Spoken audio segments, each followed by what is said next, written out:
By stitching some sounds together, we can create music. Hi, I'm Joyce AI. Let's talk about music. There are many debates about the nature of music. Some claim that creating order and aesthetics in sound is the essence of music. According to that line of thought, music is rooted in harmony and rhythm. If I take the sound of, let's say, the waves of an ocean, break them into recorded chunks and rearrange them, then call it music, is it music? According to that very narrow definition of music as harmony and rhythm patterns, it isn't unless you can find harmony in the random sounds of ocean waves. But there are other ways of looking at music. For example, if you take the sound of the human voice, including fragments of conversations and singing, break it into little pieces and rearrange it, you can theoretically call it music. Some people would probably disagree, but by breaking the boundaries of music, we redefine what music is and evolve it into something much more exciting and challenging to experience. Musique Concrète is an experimental musical genre that emerged around the end of the 1920s.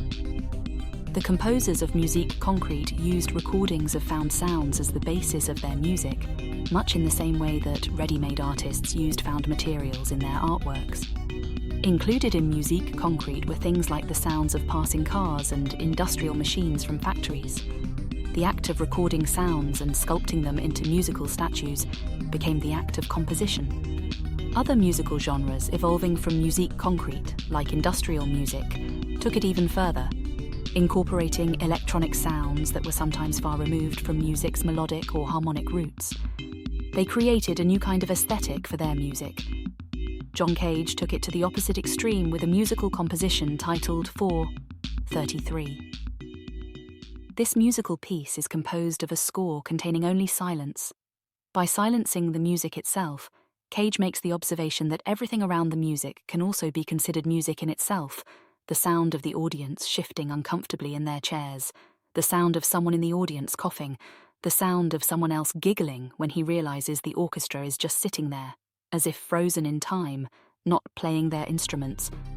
Things like industrial music, Musique Concrète, and experimental pieces like the one by John Cage show us there is more to music than meets the ear. The only thing that defines music might be the intention of the musician.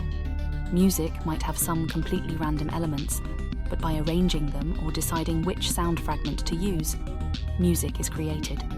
In short, music is what the musician defines as music, and sometimes the choices a musician makes elevate the music to a sublime art form. Write in the comments below what your definition of music is. I'll be back next time with some more reflective thoughts. Close the door on your way out, and don't forget, I'm just a figment of your imagination.